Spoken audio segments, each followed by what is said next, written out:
Assalamualaikum warahmatullahi wabarakatuh. Perkenalkan, nama saya Deprianto Pratama.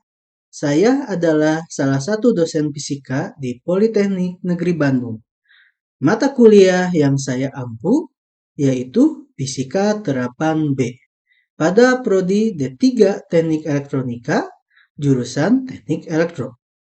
Mata kuliah Fisika Terapan B merupakan mata kuliah teori dan memiliki bobot 3 SKS untuk mahasiswa pada semester pertama. Mata kuliah ini ditujukan untuk membekali mahasiswa dengan konsep fisika secara umum serta menerapkannya ke dalam prosedur dan praktek teknikal untuk menyelesaikan permasalahan di bidang instrumentasi dan sistem kendali pada mata kuliah tingkat lanjut nanti. Materi pokok yang akan diberikan dalam mata kuliah ini adalah mekanika dan listrik magnet. Komponen penilaian untuk mata kuliah ini adalah tugas sebesar 25%, kuis sebesar 15%, UTS sebesar 30%, dan terakhir UAS sebesar 30%. Saya akan menampilkan salah satu kegiatan perkuliahan pada pertemuan kedua mengenai topik gerak rotasi dan kesetimbangan. Dengan capaian pembelajaran, menerapkan konsep momen gaya dan momen inersia terhadap kasus gerak rotasi dan kesetimbangan. Metode pembelajaran yang akan digunakan dalam perkuliahan ini adalah ceramah dan demonstrasi interaktif. Ya, bismillahirrahmanirrahim. Assalamualaikum warahmatullahi wabarakatuh. Waalaikumsalam warahmatullahi wabarakatuh. Ya, selamat pagi ya semuanya ya. Ya, hari ini kita masuk ke materi topik gerak rotasi ya. Kan di kemarin kita masih membahas gerak linear ya. Di kinematika dan dinamika ya. Kemudian ada sampai kemarin apa hukum Newton ya? Iya, penerapan hukum Newton ya dari berbagai kasus ya. Nah sekarang kita masuk ke topik gerak rotasi ya. Nah kemarin kan kita tahu bahwa yang menyebabkan benda bergerak translasi bergerak lurus ya itu apa? Gaya ya. Ya kalau ada dorongan atau tarikan ya bendanya bergerak lurus ya. Nah kalau yang berputar, nah apa namanya? Torsi ya. Momen gaya atau torsi ya. Nah, kita sering menjumpai ini ya. Misalkan ya pintu di rumah punya kan?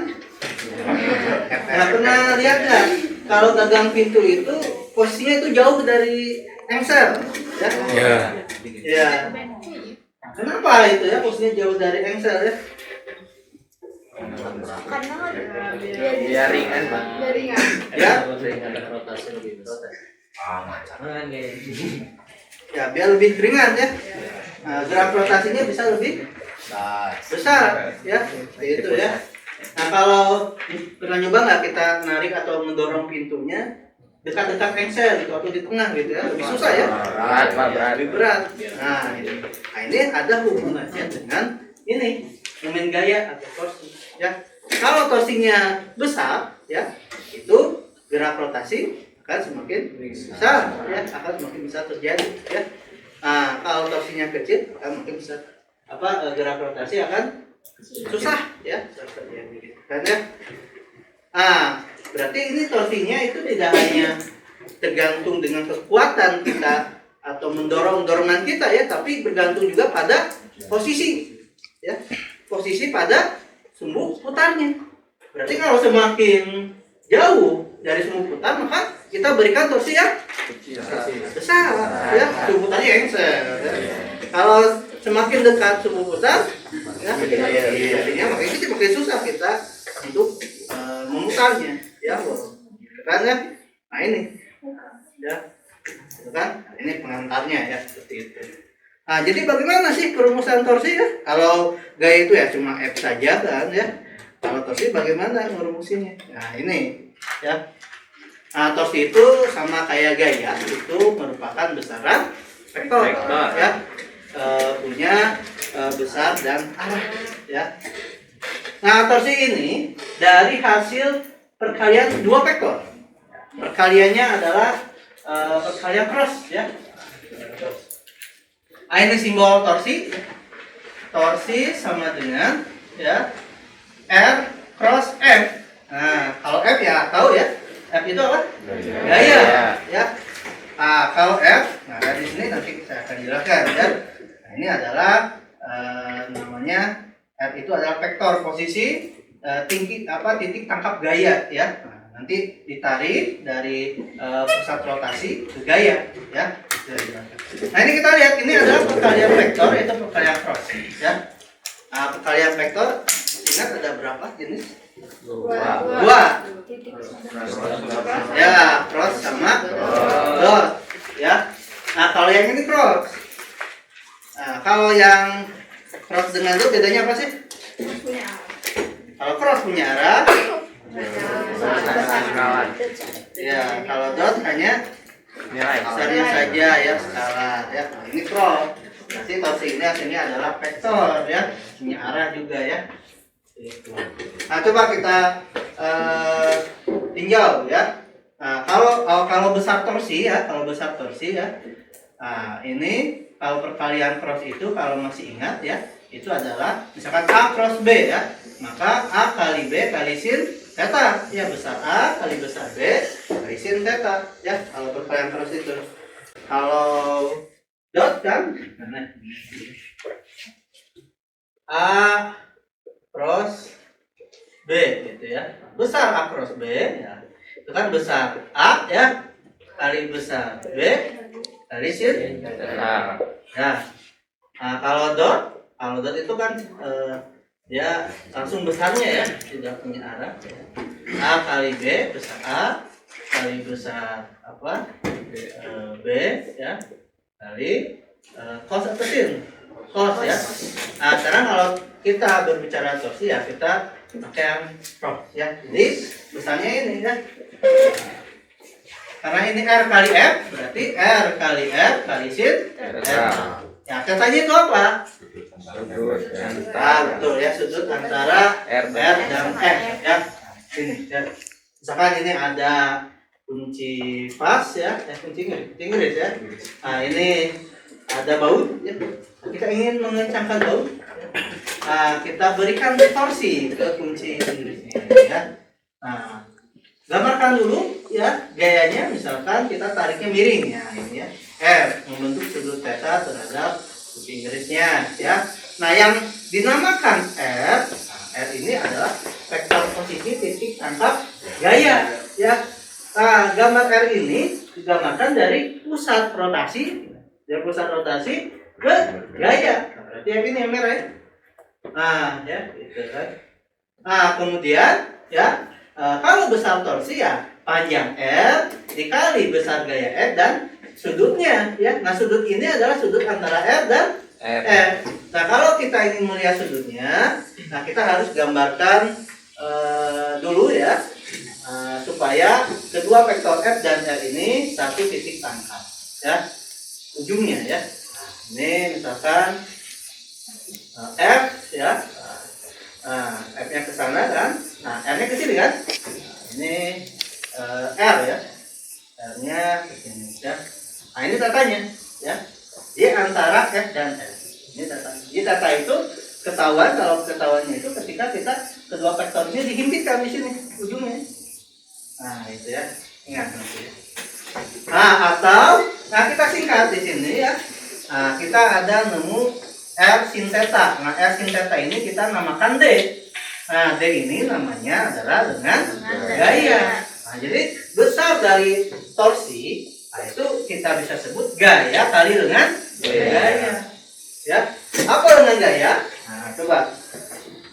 Nah, dengan gaya itu cara menggambarkannya ya. Nah, kita perpanjang gayanya ya. Nah, ini dari putus-putus itu kita perpanjang. Kemudian dari pusat kita tarik juga garis ya, putus-putus perpanjang juga dari pusat sampai tegak lurus dengan perpanjangan gaya. Ya, nah ini tegak lurus kan. Nah ini namanya lengan gaya ini, lengan gaya ini. Ya, nah betul nggak lengan gaya itu adalah R sin theta? Ya, nah, kita lihat ini kan R, ya, ini siku-siku di sini, ini D, ya sudutnya yang ini kan? Ya, sudutnya ini, ya. Maka kalau sinus itu apa bagi apa? Nah, depannya yang mana? Samping bagi Depan miring atau samping miring sih? Depan baru miring, ya. Depannya yang mana? Depan sini. depannya yang D, ya. Miringnya R. Jadi sin theta sama dengan D per R. Maka D-nya ini ya definisi itu adalah R sin. Nah, ini yang namanya lengan gaya. Ya. Nah, sekarang arahnya bagaimana? Ya. Karena torsi itu merupakan vektor, ya. Maka bagaimana kita mencari arahnya, ya? Kan? Besarnya itu arahnya kemana? Ya, vektor itu ada besar dan arah. Nah, sekarang cari arahnya bagaimana? Ya. Masih ingat ya, kita kembali lagi karena perumusan torsi itu dari perkalian cross, ya, ini ya. A cross B, ya, itu besarnya A kali B kali sin theta. Kalau arahnya gimana? Ingat cara mencarinya, ya. Nah, caranya kita bisa kalau diketahui gambar dari vektornya, arah-arah dari vektornya, ya kita bisa menggunakan kaidah tangan kanan atau metode Stroop, ya, untuk mencari arah torsi, ya. Nah, kalau vektor hasil perkalian cross, arahnya selalu tegak lurus dengan vektor yang dikalikannya, dengan kedua vektor yang dikalikannya, gitu ya. Nah, ingat lagi itu perkalian cross, ya. Karena torsi itu adalah L cross R, ya. Jadi torsi itu jangan sampai kebalik, ya. Torsi itu adalah R cross R, ya. Ya. Jadi R dulu baru dikroskan dengan R. Awalnya R dulu. Beda karena perkalian cross ini adalah vektor. Kalau F dulu dikroskan R, arahnya akan berlawanan, berbeda, ya. Nah, berarti R dulu kita ke arah R dulu. Nah, R itu ke sana. Berarti R-nya ke sana, ya. Gitu ya. R-nya ke sana. Ya. Kemudian tekuk ke arah R. Bisa nggak diputar tangan kita ke arah R? Patah. Patah, ya, jangan dipaksain. Ya. Berarti tangan kita kebalik. ini. Balikin. Baru bisa kan? Nah, ya jari jemarinya tekuk, ya, kemudian ke atas, ya, atau diputar ke atas, gitu, boleh, ya. Ini metode tekuk, ya, putar ke atas. Nah, jempol itu adalah arah torsi. Nah, arahnya keluar, kan? Bisa ya? Nah, contoh, ya. Nah, bagaimana kita menentukan besar dan arah dari torsi, ya. Nah, ini ada sebuah batang, ya. Ini batang yang sedang bergerak jatuh, ya. Nah, kemudian dia ketika jatuh dia berputar, ya. Nah, kalau berputar ini ya berotasi, ya, berarti ada torsi. Nah, sekarang ketika jatuh, ketika sudutnya 30 derajat dari tanah, ya. Nah, berapakah torsinya, besarnya, dan kemana arah torsinya, ya. Nah, kalau besarnya ya kita tinggal gaya kali lengan gaya, ya. Nah, coba langkah pertama, tetanya berapa? Apakah betul teta di sini adalah sudut antara gaya dengan lengan gaya, ya? Nah, gayanya apa di sini, ya? Karena dia jatuh, ya, gaya bekerja itu adalah gaya berat, ya. Gaya berat digambarkan itu di tengah, ya, titik pusat masanya, ya. Kan? Nah, kalau R-nya itu apa? R-nya itu tadi apa? Ingat, R itu dari pusat rotasi ke Gaya. gaya. Ini kan misalkan di sini pusat rotasi gaya. Ini ya ke sana miring. Apakah 30 derajat ini sudut antara gaya berat dan R-nya? Kita gambarkan dulu. Ya. Nah, ya. Kita lihat ya. Nah, ini kita bisa ambil R-nya ini ya. Kan gayanya W di bawah ya. Ini ya. Nah, sudutnya itu yang mana? Itu yang ini yang besar. Bukan yang 30 derajat. Ya. Ini 120 derajat. Lihat ya. Kan yang 30 derajat itu yang ini kan. Kan F-nya ke sana, R-nya ke sana, ini ke sini ya 30 derajat itu yang ini kan. Nah, 30 derajat itu yang ini ya. Antara batang dengan tanah ya, permukaan tanah. Berarti kalau antara gaya dengan R ya, gaya dengan vektor R yang ini 120 derajat ya. Saya hitungnya kan ini 90 sama 30. Nah, kemudian ya torsinya ya tadi R kali sin, delta sinnya ya 120 ya deltanya. Ya tinggal masukkan. Nah R-nya ini adalah jangan panjang batang semua ya, tapi dari pusat rotasi ke gaya ke tengah. Berarti 0,6 ya 0,6. Gayanya 300 ya, sin 120 masih ingat? Nah, kan ya kalikan saja. Jadi 90 akar 3 Newton. Jangan buru-buru kalau ada soal ya. Karena diketahui ini panjangnya segini, oh berarti R-nya belum tentu ya. Kita harus lihat hati-hati. Oh ini sudutnya 30 ya. Tapi ya belum tentu itu ya. Harus dilihat dulu karena sudut itu adalah sudut antara dua vektor ya, antara R dan F ya. Harus digambarkan dulu ya gitu. Nah, jadi kalau ini kan alfa ini ya, alfa sama dengan ya sigma torsi per I gitu kan. Kalau kita fokusnya ini berbanding lurus dengan torsi berbanding terbalik dengan momen inersia ya. Nah, terdapat perbedaan yang penting antara momen inersia dan massa inersia. Momen inersia bergantung pada kuantitas materi dan distribusinya, ya. Sedangkan massa itu tidak ya. Momen inersia juga bergantung pada posisi sumbu rotasi, ya. Ya. Kalau massa ya kita tidak bergantung pada posisi sumbu ya, jadi massanya tidak bergantung pada bentuknya juga ya. Kalau inersia bergantung pada kuantitas materi dan bentuknya, distribusinya ya, dan sumbu rotasinya ya. Nanti kita lihat ya. Nah ini alat inersia ya, jadi kita akan coba memutar ya, memutar benda di sini ya. Kemudian nah kalau ini dilepaskan ya bendanya akan ini bisa dipasang misalkan kita bola ya. Nah ini ya. Nah jadi ya gitu kan berputarnya bolak-balik karena di sini ada pegas ya. Kemudian di sini dicatat waktu dia berputar ya. Misalkan bisa sebanyak 5 kali. Nah berapa waktu 5 kali untuk dia berputar ya. Untuk bentuk benda yang berbeda ya, momen inersianya berbeda ya, itu waktu putarnya akan berbeda-beda ya. Nah gimana? Jika momen inersia semakin besar, maka gerakannya akan gimana ya? Makin lambat atau makin cepat? Nah itu pertanyaannya ya. Nah kita coba. Nah sekarang kita coba nih batang ini ya. Ini ada batang, ada masanya ya. Tadi kalau momen inersia ini kan mr kuadrat ya, kan masanya sama nih ya, tapi posisinya kita bedain ya. Kalau r-nya makin besar berarti dia makin jauh dari pusat. Kalau r-nya makin kecil dia dekat ke pusat.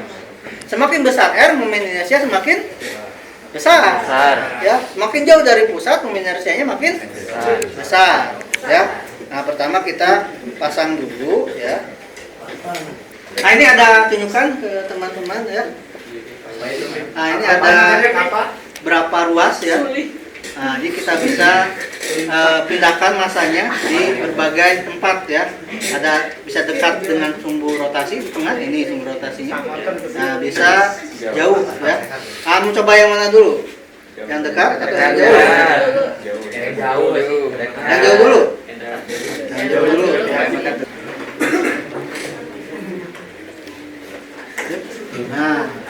Nah, kita coba di sini ya. Nah, kita simpangkan dulu ya. 180 derajat. Ya.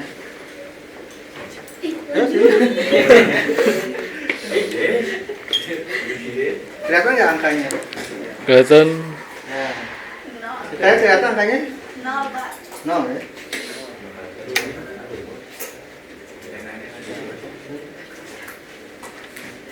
Nah, itu ya. Nah, kita lepaskan ini ya. Lepaskan. Ini 5 ini artinya ulangi lagi ya. Nah, ini ya, 5 ini artinya 5 putaran. Jadi kita hitung waktu 5 kali putaran ya. Nah.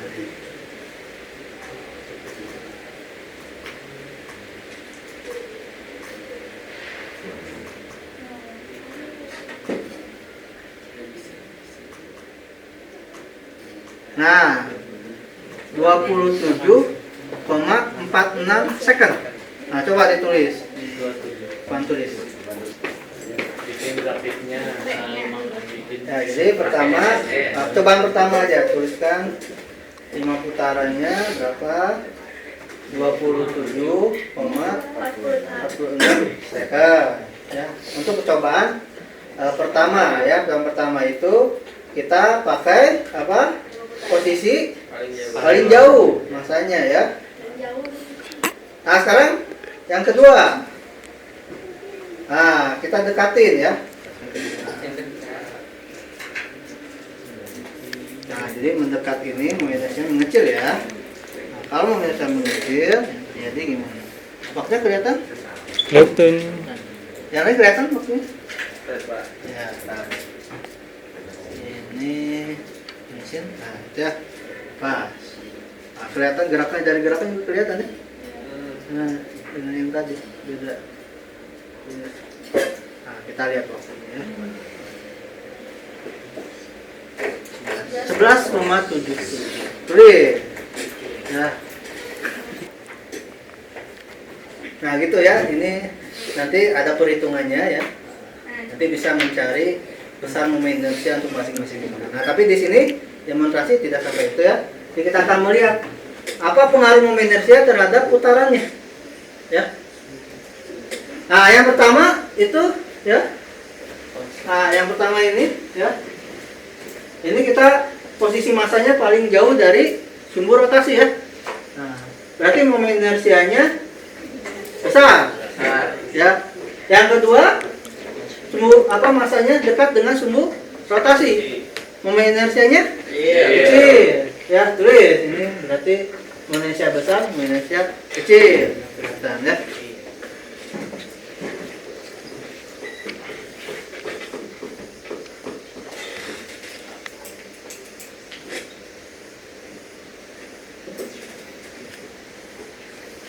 Kecil ya. Nah, kesimpulannya apa?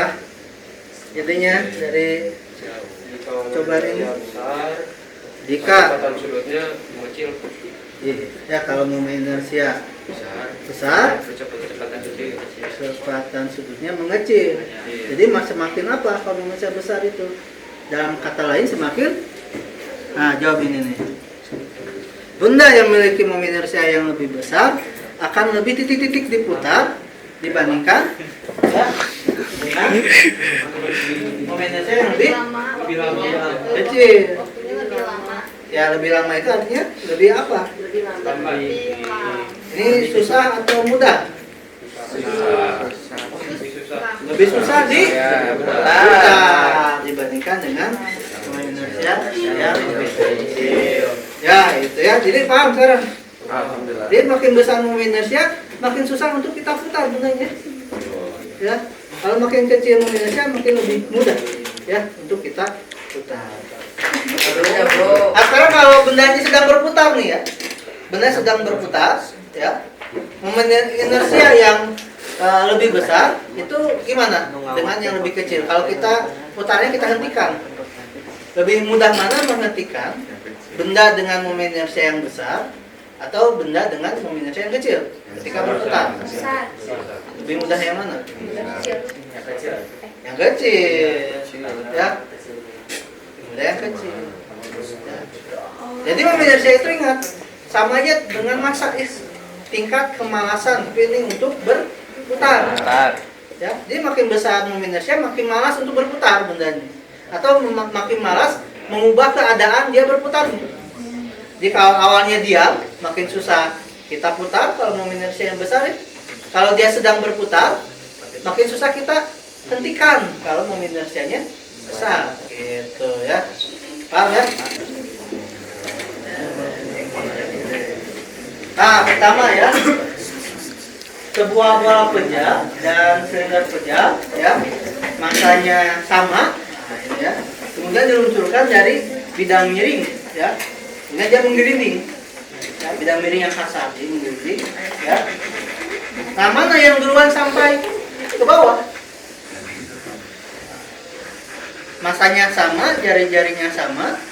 Ada bola pejal dan silinder pejal digelindingkan pada bidang miring pada ketinggian yang sama. Sampai ke bawah duluan mana? Nah, ya. Momen inersianya besar, dia gimana? Lebih apa? Lebih lambat, ya. Yang kecil. Nah, kita lihat dari rumusnya ya. Kalau untuk silinder itu berapa? Setengah? Kuadrat. Untuk bola? 3/5. Nah, kuadrat kan lebih besar. Silinder atau bola? Setengah dengan 2/5. Setengah itu 0,5, 2/5, 0,4. Ya, bisa ketahuan. Nah, kemudian yang B ya, nanti hitung juga percepatannya, nyatakan dalam theta dan G. Percepatan linear A ya. Juga ya. Dan nomor 2 juga sama ya. Nah, ini kalau tadi katrolnya 1 ya, sekarang masanya 1, sekarang masanya 2 ya. Ada yang naik, ada yang turun ya. Nah itu sama ditinggal yang gerak rotasi siapa di sini? Katrol ya. Yang gerak turun? Balok AB. Masa ada. Ya, dicoba ya. Nanti ditentukan pertemuan ya. Oke, sebelum saya tutup pertemuan kali ini ada pertanyaan silakan. Ya, udah enggak? Jadi, ya. Ya baik, jadi hari ini ya kita belajar mengenai gerak rotasi. Tadi ada yang namanya torsi, ya. Torsi itu apa? Gaya dikali lengan. Dengan gaya besarnya ya. Gaya kali lengan. Gaya arahnya.